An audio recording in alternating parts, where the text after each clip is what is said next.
अस्सलाम वालेकुम सर, मेरा नाम रावल राम है और मैं आपसे सवाल करना चाहता हूं कि हमारा मज़हब गलत नहीं है, उसमें गलतियां हम लोग करते हैं।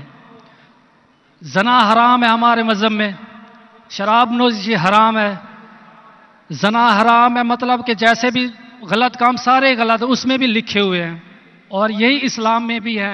ये दोनों जो है ना, मतलब कि कॉमन है इनमें, तो अच्छी बातें दोनों तरफ है और सिर्फ इस बुनियाद पर हमें दोज़ख में डाल दिया जाएगा कि हम सिर्फ कलमा नहीं पढ़ते। अदरवाइज हम लोगों में भी वही चीज़ें हैं, सिर्फ इबादत का तरीका और है। बाकी बस इस सवाल मैंने जो। भाई साहब, आपका नाम क्या है? रावल राम। रावल राम जी जी। रावल राम ने एक अच्छा सवाल पूछा जी। उसने कहा कि उनकी मजहब किताब में भी जिना हराम है, बिल्कुल सही फरमाते। उनके मजहब में लिखा हुआ है कि शराब हराम है, बिल्कुल सही फरमाते। आपने अगर मेरी तकरीर सुने हिंदुइज्म और इस्लाम में यकसानियत, आपने सुने वो तकरीर को? जी जी। अच्छा, वो तकरीर में लिखा है हिंदू मजहब में दो किस्म के किताबें हैं, एक श्रुति और एक स्मृति।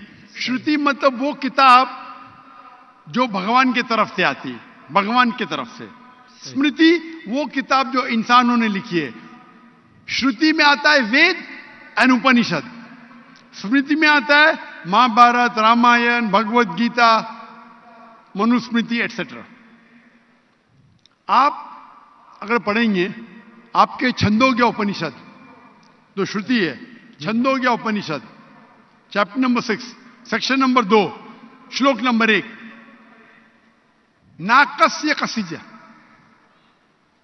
भगवान एक ही है, दूसरा नहीं है। बिल्कुल भगवान एक है, दूसरा नहीं है। बिल्कुल।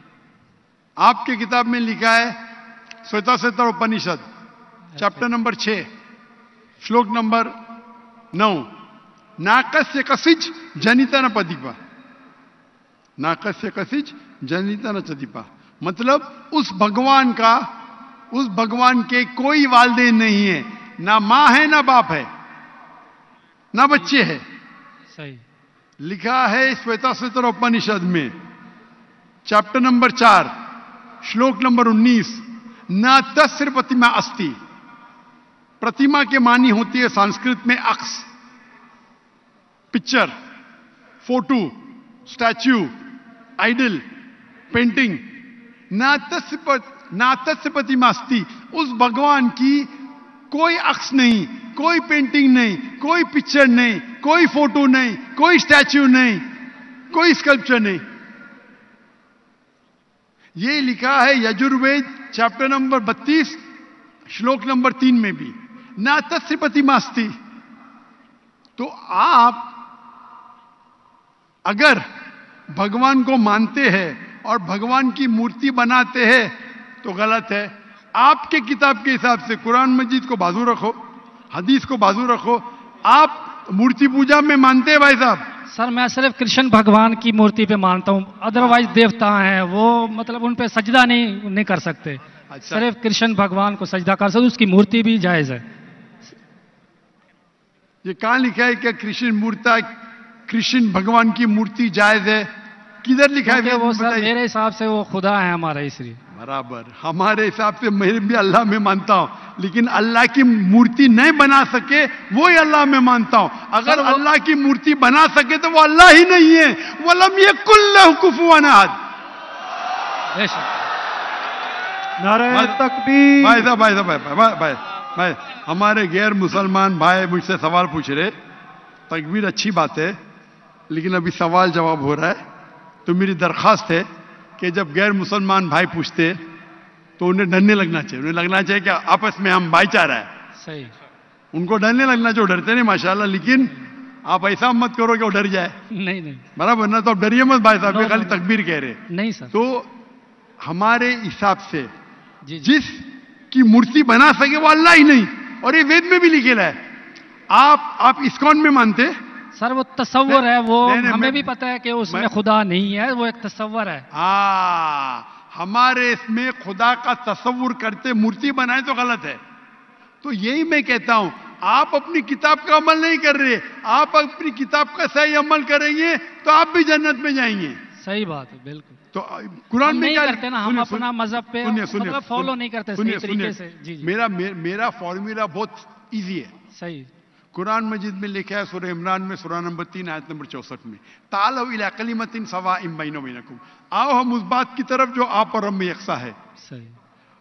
अपन आज माने जो आप और हम में यकसा है, कम से कम उस पे तो अमल करे। मेरा फॉर्मूला यूनिवर्सल है, पूरा भाईचारा है। मैं कहता हूं भाई बाइबल को लेके आओ, वेद को लेके आओ, कुरान को लेके आओ। वेद काफी बड़ी है, जी जी, बाइबल कुरान से 3 गुना बड़ा है। हम आज वादा करें कि जो यकसा है कम से कम उस पे तो अमल करें। जो यकसा नहीं उसको साइड पे रखेंगे, कल बहस करेंगे। जो यकसा उस पे तो अमल करे। बाइबल में लिखा है, वेद में लिखा है, खुदा एक है, खुदा का अक्स नहीं। अगर आप खुदा का अक्स बनाते तो आप वेद के खिलाफ जाते। सिर्फ कृष्ण का बनाओ तो भी गलत है। सर वो भगवत गीता में लिखा है, इसलिए। आप भगवत गीता स्मृति है, भगवत गीता महाभारत का हिस्सा है, सही क्या नहीं? सही। तो महाभारत एक स्मृति है, स्मृति श्रुति के खिलाफ नहीं जा सकती है। अगर स्मृति और श्रुति में टकराव है तो हम श्रुति को मानेंगे, स्मृति को नहीं। वेद और उपनिषद सबसे ऊपर है। सही। तो आपका एक पीएचडी टीचर है, वो कुछ कहता है, और एक बैचलर है। आप पीएचडी वाले उस्ताद को मानेंगे या जो बैचलर के डिग्री वाले उस्ताद को मानेंगे? किसको मानेंगे? कौन से उस्ताद को मानेंगे?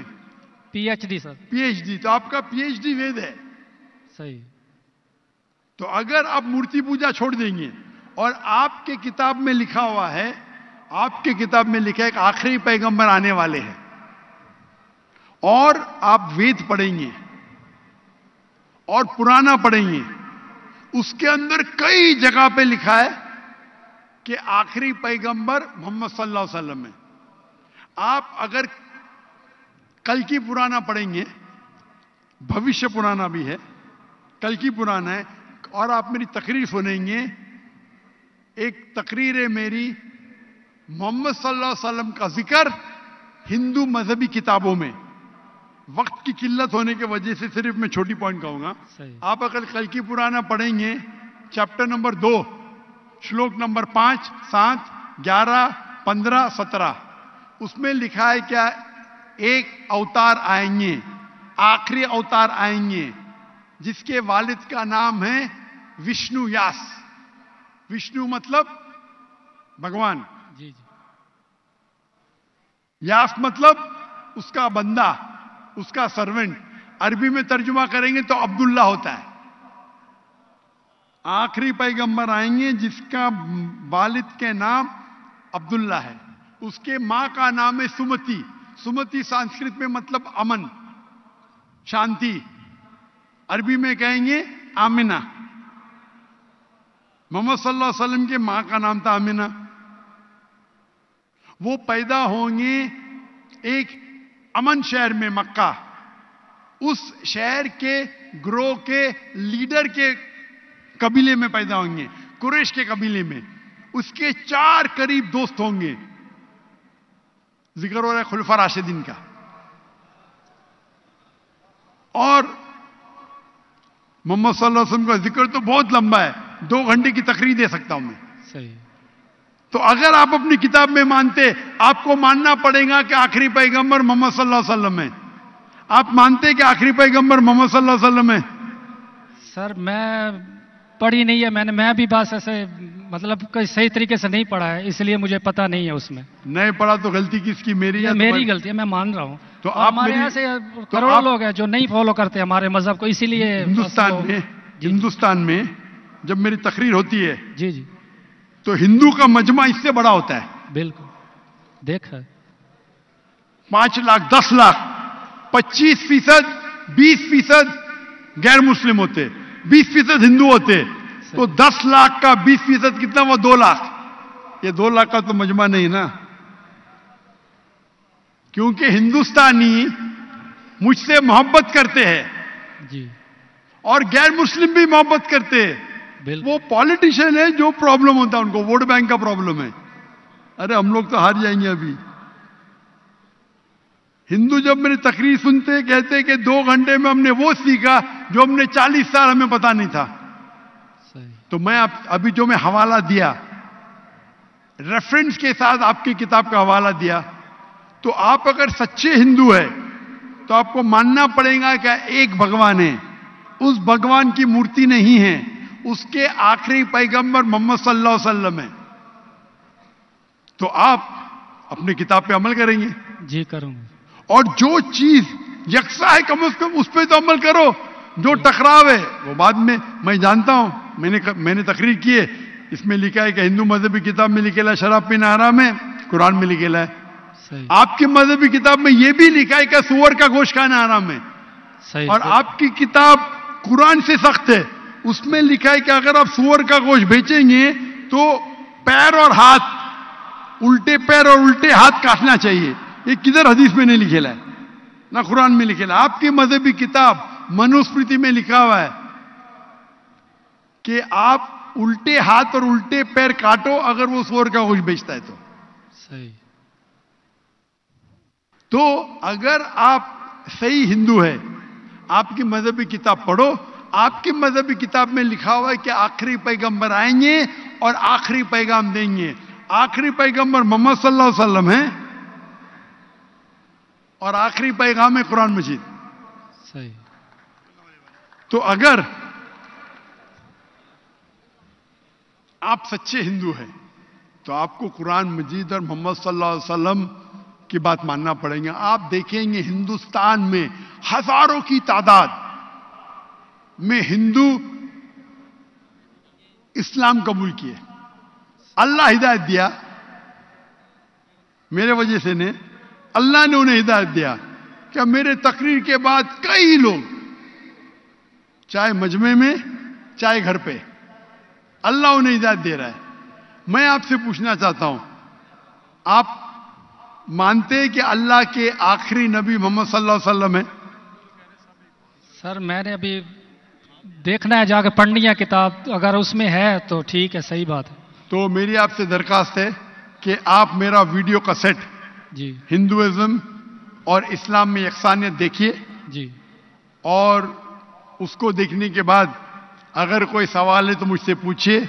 अगर आपको यकीन आता है तो हक है, तो मैं आपको दावत देता हूं कि हक का पैगाम को एक्सेप्ट करो और इंशाअल्लाह ये आपके लिए राह नजात बनेंगी इंशाअल्लाह।